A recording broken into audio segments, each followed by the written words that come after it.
श्री स्वामी समर्थ. जय जय स्वामी समर्थ. नमस्कार स्वामी भक्तांनो. आज मी तुमच्यासाठी घेऊन आली आहे आपल्या स्वामींचे असे काही सकारात्मक विचार, ज्या विचारांनी तुमचे जीवन पूर्णपणे बदलून जाईल. त्यामुळे स्वामींच्या या संदेशाला शेवटपर्यंत नक्की बघा आणि स्वामींच्या या अनमोल विचारांचा तुमच्या जीवनात समावेश करून तुमचे जीवन सुखमय बनवा. तुम्हाला जर आजचे हे विचार आवडले तर या विचारांना लाईक करून कमेंटमध्ये श्री स्वामी समर्थ लिहायला विसरू नका. चला तर मग पाहूया स्वामींचे अनमोल विचार. स्वामी म्हणतात, जीवनात कधीकधी तुमचे जवळचे लोकच तुमचे शत्रू असतात. असे लोक तुमच्या समोर एक आणि तुमच्या पाठीमागे एक अशी वागणूक, असे विचार ठेवत असतात. कधीकधी तुमच्या जवळच्या व्यक्तींनाच तुमचे सुख, तुमचा आनंद, तुमची प्रगती ही पाहवत नसते. अशी व्यक्ती तुमच्यावर जळत असते, तुमच्यावर ईर्ष्या करत असते.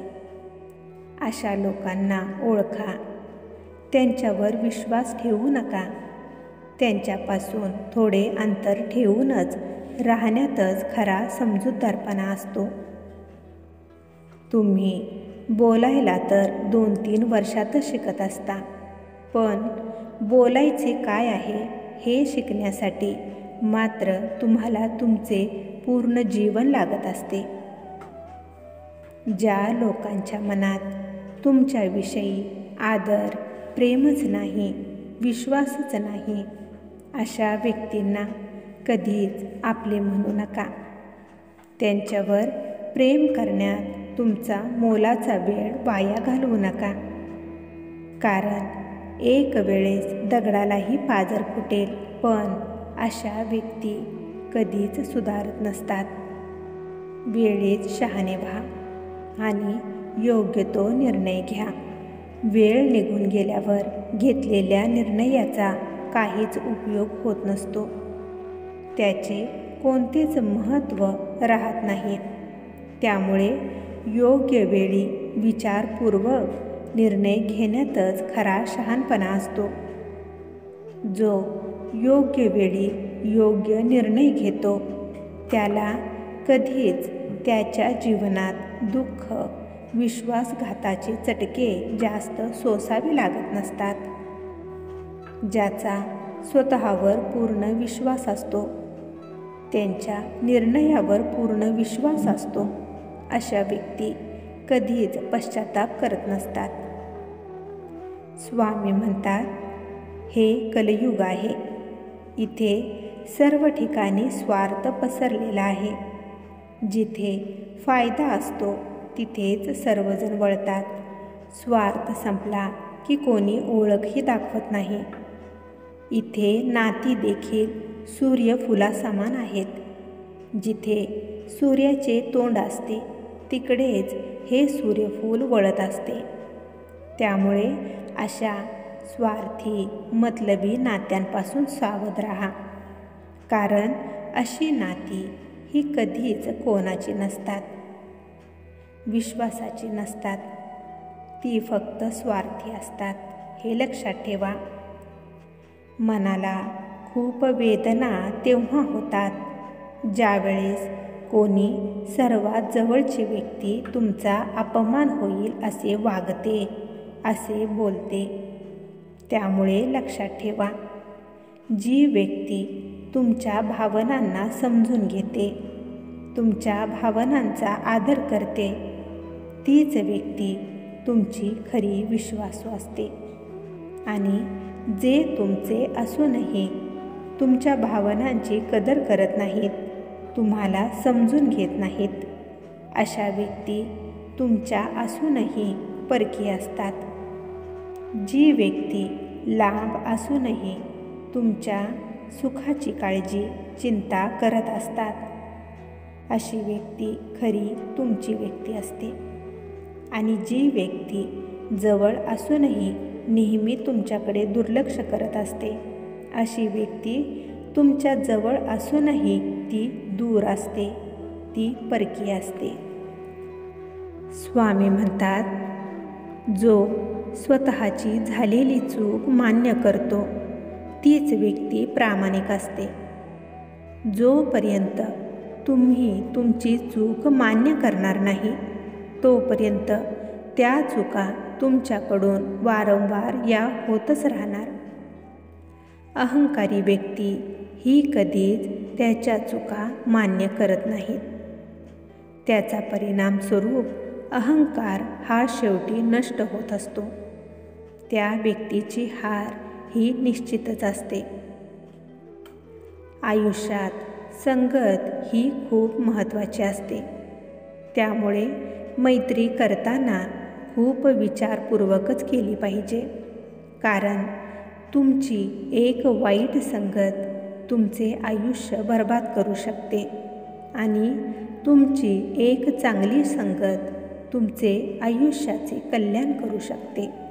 त्यामुळे तुम्हाला जर तुमचे आयुष्य बर्बाद करायचे नसेल तर नेहमी चांगल्या संगतीतच राहा. काही माणसांचा स्वभाव हा हत्तीच्या दातांसारखा असतो. खाण्याचे दात वेगळे आणि दाखवण्याचे दात वेगळे असतात. अशा व्यक्तींना वेळीच ओळखा, कारण अशा व्यक्ती म्हणजे तुमच्या जीवनाला लागलेला एक सुरुंग असतात. वेळीच त्या सुरुंगाला विझवा. स्वामी म्हणतात, कधीच कोणत्याच गोष्टीचा गर्व करू नका, अहंकार करू नका. कारण ज्या वेळेस तुमच्या या मनुष्य देहाला तुम्ही सोडता तेव्हा तुमचेच लोक तुमच्या शरीराला हात लावल्यावर हात धुतात. हे लक्षात ठेवा.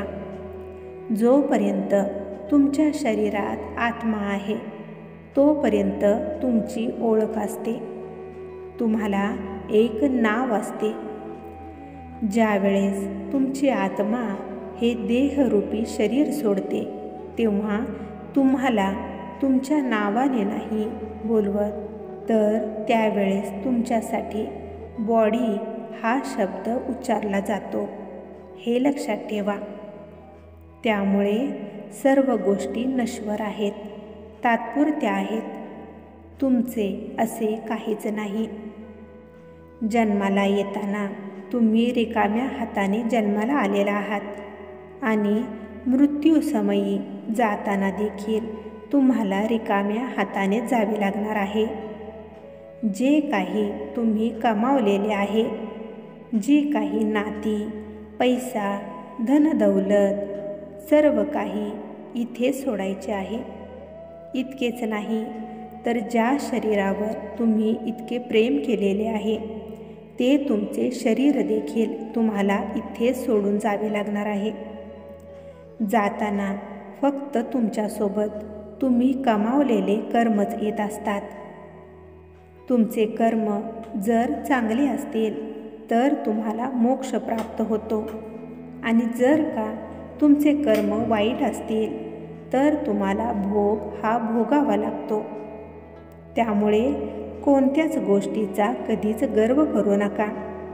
सर्वांशी प्रेमाने वागा, चांगले वागा, सर्वांशी प्रेमाने बोला, नेहमी चांगले कर्म करा.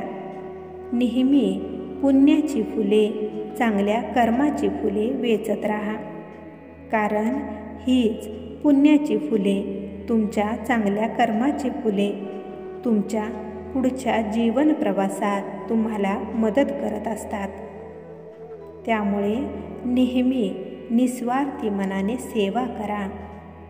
त्यामुळे स्वामी म्हणतात, सेवा करा आणि सेवेकरी व्हा. तुमचे कर्म नेहमी चांगलेच करा. स्वामी भक्तांनो, तुम्हाला जर आजचे स्वामींचे हे विचार आवडले असतील तर या संदेशाला लाईक आणि कमेंटमध्ये श्री स्वामी समर्थ लिहायला विसरू नका. तसेच हा संदेश शेअर करायला देखील विसरू नका. कारण तुमच्या एका शेअरमुळे कोणाच्या तरी आयुष्यात थोडी जरी आनंदाची उमेद निर्माण झाली तर याच्या आशीर्वादाचे फळ तुम्हाला नक्कीच मिळेल. त्यामुळे असेच स्वामींचे अनमोल विचार दररोज ऐकण्यासाठी स्वामी बोल या आपल्या भक्तिमय चॅनेलला सबस्क्राईब करायला विसरू नका आणि त्याचबरोबर बेल आयकॉन देखील प्रेस करा. त्यामुळे नवीन व्हिडिओचे नोटिफिकेशन लवकरात लवकर तुमच्यापर्यंत पोहोचेल. चला तर मग भेटूया पुढील संदेशामध्ये आपल्या स्वामींचे अनमोल विचार ऐकण्यासाठी. तोपर्यंत श्री स्वामी समर्थ. जय जय स्वामी समर्थ.